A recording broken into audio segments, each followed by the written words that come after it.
So now we move on to the fast-paced portion of our afternoon, where we're going to be talking to 5 different leaders of user experience. First, starting off with Alexa Andrzejewski. She is founder and CEO of Foodspotting, a visual guide for good food and where to find it. I think she can probably quickly tell us about the differences about her service, along with telling us the tale of her service. Her 10 minutes might be a little bit more interactive. We'll see where she and you as the audience want to take it. But I think she shows how a simple vision can help create these kind of full platforms that John's talking about. And the teams can become really successful with a very simple vision. So she's going to share what she's learned, and that being that picturing something clearly can help make it happen. Alexa. Thank you.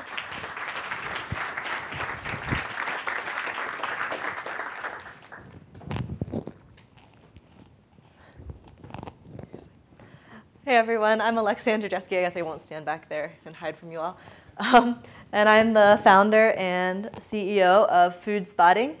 And before that, I was actually a user experience designer for Adaptive Path. So Foodspotting, like Brandon was saying, is an iPhone app, Android app, and website that lets you find good food more easily by letting you find and recommend specific dishes instead of just restaurants. And it's an idea that I came up with about 2 years ago while I was still at Adaptive Path, when I realized there were a lot of restaurant review sites, but nothing for rating specific dishes. And I thought, if you're looking for a specific dish, how can you go out and find it? And so our big vision is to cover the earth with sightings of good foods and catalog all of the good food and where to find it, and then show that to you guys through our apps. So in working on Foodspotting and having come from a consulting background, one of the most amazing surprises was this newfound power that I had, which was to basically be able to articulate an idea and have my team make it real immediately sometimes. So I realized that I would tell my co-founder, who's the technical guy, I really wish the profile could be more like a blog. In an hour, he'd create it. And being in consulting, the gap between designing something and seeing it come to life is a lot longer. And so this newfound power was really refreshing. And I started to realize, if I could picture something, my team could make it real. But with this great power comes great responsibility, because the opposite is also true. Some of the things that have come out the most half-baked at Foodspotting have been the things that I haven't articulated concretely. For example, I've been telling my team since the beginning, why don't we have more Facebook integration, but not giving them specific directives for what I was looking for, and not taking the time to research the platform and give specific direction.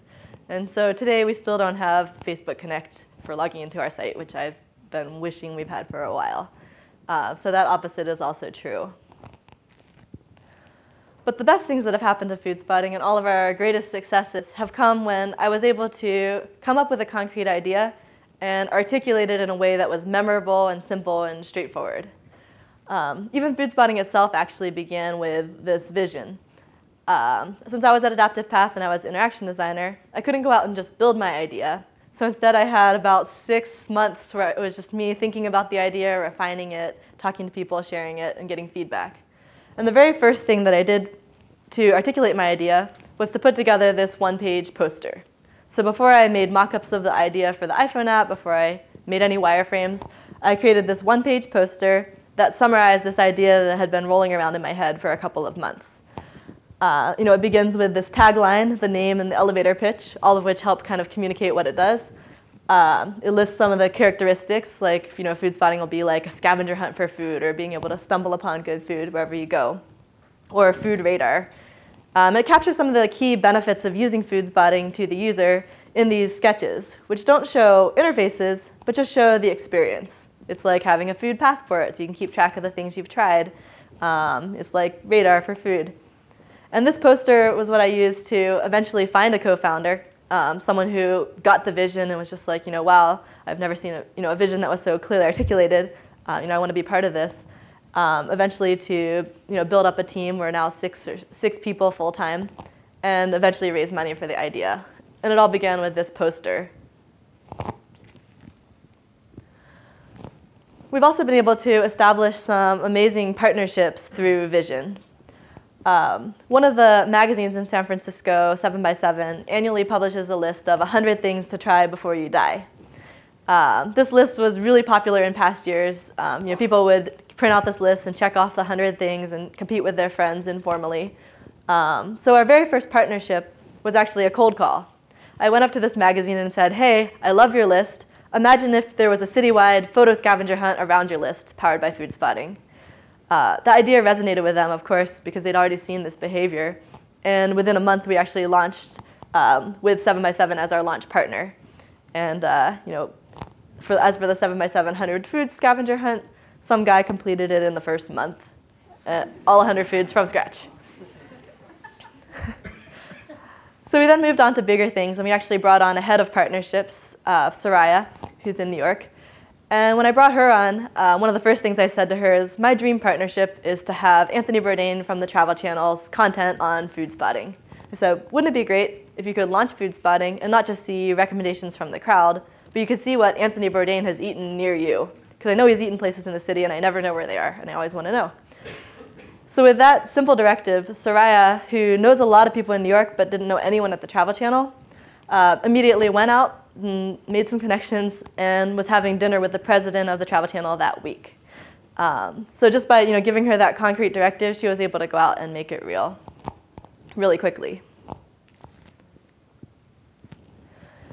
And having a concrete vision also helped me attract these people in the first place, these amazing co-founders of mine who are able to make things real so quickly. Foodspotting grew up alongside of other location-based services like Foursquare. And so we'd kind of been watching Foursquare and how they'd gone about doing things, starting to see Times Square ads for Foursquare, for example, sponsored by Gap, and all of these interesting partnerships. And we learned that the guy behind that is this guy, Tristan, who is their kind of rock star business development guy. And so when I went out to look for a third co-founder, I knew I wanted someone like Tristan. And so I would even tell people in cocktail parties, yeah, we're looking for a business development person. We're basically looking for our Tristan. And it can sound like a lazy shortcut to describing what you want, but it described enough that somebody could say, oh, I know a Tristan. You should totally talk to this person. And just by having that one person that kind of encapsulated what I wanted, it was a lot more clear than saying a bunch of requirements, business job description requirements. And finally, we were able to raise over $3 million in funding for Foodspotting, mostly based on a vision. One of our advisors, Nivi, says that vision is great because it's free. You don't even have to build anything. You can just make something up. And so with Foodspotting, the idea that we made up for investors, which we really do want to become, is that Foodspotting could eventually be like Pandora for food. Instead of just turning it on and seeing the nearest stuff, you can eventually get food recommendations that are tailored to your tastes. And not only that, we could expand beyond food, and it could become Pandora for shopping or Pandora for gifts. And the more you interact with it, the smarter it becomes. Investors love this idea, and this past Christmas, we were able to close this round of funding. And so when I talk about a vision, I don't mean some image in your brain that you come up with while sitting up on a mountaintop. What I mean is something that's a concrete picture of where your product is headed. You might have heard about the idea of making the future tangible by doing things like designing the future product box of your product before it even comes out, or writing the blog posts that will come out when your product's real. For example, with my Foodspotting team at the beginning of the year, to get everyone thinking vision-oriented, I had everyone brainstorm what TechCrunch headlines they wanted to see in the coming year. So instead of just saying, we want to partner with an airline, we want to partner with this or that, it was more specific. It was, Foodspotting partners with Virgin America to have in-flight food recommendations for your destination. Something that you can picture, something everyone can rally behind. And with your teams, whether it's your own company or whether it's a team working on a product within an organization, the more that you can get people to think concretely, the more people will get excited and the more likely the things are to happen. The classic example of a concrete vision is John F. Kennedy's call to put a man on the moon and return him safely by the end of the decade. Chip and Dan Heath in Made to Stick use this as an example of a concrete vision that resonated with people and got an entire country rallied behind it. He says that if John F. Kennedy had been a CEO, he would have said, "Our mission is to become the international leader in the space industry through maximum team-centered innovation and strategically targeted aerospace initiatives," which I couldn't even remember. I had to bring up this phone just to read that quote. But this you remember. I mean, everybody knows this statement, and he got people excited about it and made it happen by articulating it in this simple, concrete way. And so I'll leave you with this, that if you can picture something, you can do it. It can happen. Focus on that experience you want to create, that start a sail your ship by, as Jesse and Peter always say, and everything else will fall into place and support that. And if you want to learn more about our story and how the vision has shaped Foodspotting, you can check out this longer presentation I've done before. And finally, a shameless plug: if you have an iPhone, Android, or soon BlackBerry, you can download our app and find dinner tonight. Thank you.